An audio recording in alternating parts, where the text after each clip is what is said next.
오늘은 파킨슨병 어지럼증의 일부에 대해서 얘기를 드리겠고, 대뇌 기저핵 피질 변성증이라는 질환에 대해서 이야기를 드리도록 하겠습니다. 코티코베살 강글리오닉 디제너레이션 CBGD라고 부르는데요. 1968년에 처음 보고된 질환이고, 지금까지도 이제 임상 현장에서 쉽게 정확하기 어려운 희귀한 신경퇴행성 질환. 환자를 실제로 만났을 때 미리 알고 있느냐 없느냐에 따라 진단과 치료 방향이 크게 달라지기 때문에 전반적인 지식을 체계적으로 공유해서 공유드리고자 합니다. 일단 역학으로는 인구 100만 명당 한 2명꼴로 보고될 만큼 매우 드문 질환이고요. 평균 발병 연령은 60대 중반이고 50대 후반부터 70대 초반까지 분포가 퍼져 있습니다. 성민은 남녀가 거의 1대1로 되어 있고 보고마다 차이는 있지만 진단 뒤 평균 생존기간은 5.5에서 7.9년 정도로 요약이 됩니다. 실제로 진단이 매우 어려운 병이기 때문에 통계상 수치보다 더 짧게 체감되는 경우도 있습니다. 그리고 병태 생리로는 타우단백질이 과인산화돼서 전두엽 그리고 두정피질에 기저핵, 흑질 등 여러 뇌영역에 집착되는 타우병증 중에 하나라고 보시면 되는데, 현미경으로 이제 풍선처럼 부푼 신경세포, 별 아그세포 등이 특징적으로 관찰이 되고, 동일계열 질환인 지행성 핵상마비, PSP 이런 질환 등과 병리적 유전적 토대를 공유하기 때문에 겹치는 경우도 제법 있다라고 보시면 되겠습니다.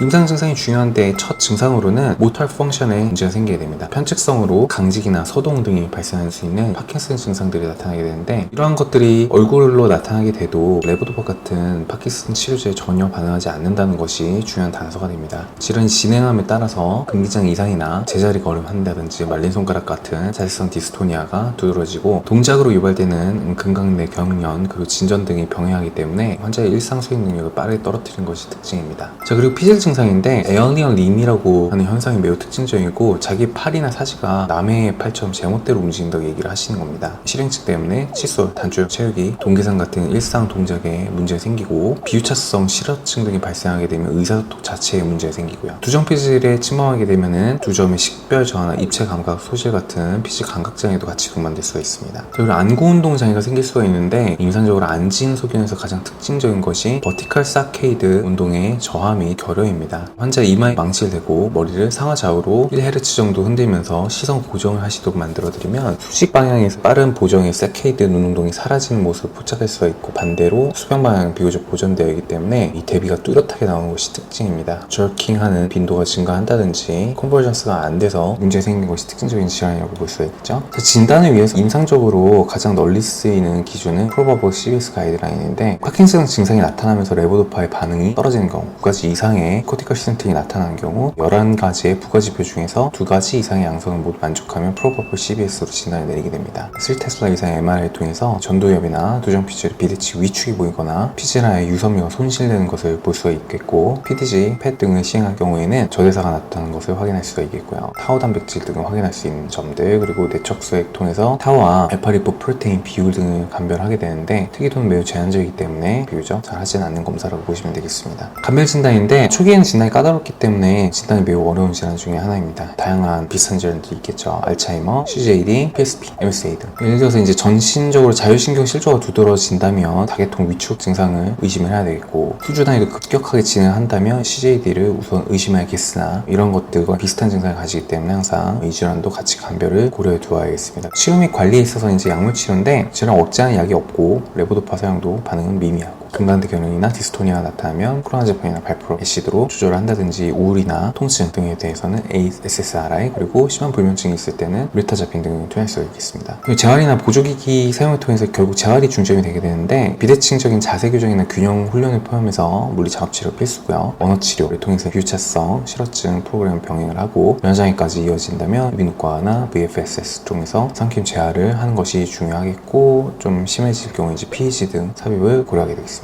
이후에 케어에 있어서 흡인성 폐렴이나 욕창 폐혈증 등의 파킨슨으로 인한 문제가 발생할 수 있기 때문에 초기부터 이러한 것에 대한 의사를 명확하게 해두고 관리하시는 것이 중요하겠습니다. 이후는 질환은 이제 6, 7년에 걸쳐서 서서히 악화되는 것으로 되어 있고, 1년째는 편측으로 증상이 나타나겠지만 3년차부터 이제 반대측이나 인지기능이 침범되고, 5년차에는 대부분 보행 불능, 구음, 연화, 곤란 등이 두드러지게 됩니다. 폐렴이나 욕창 폐혈증 등이 합병증으로 위험해질 수 있는 문제가 되겠고요.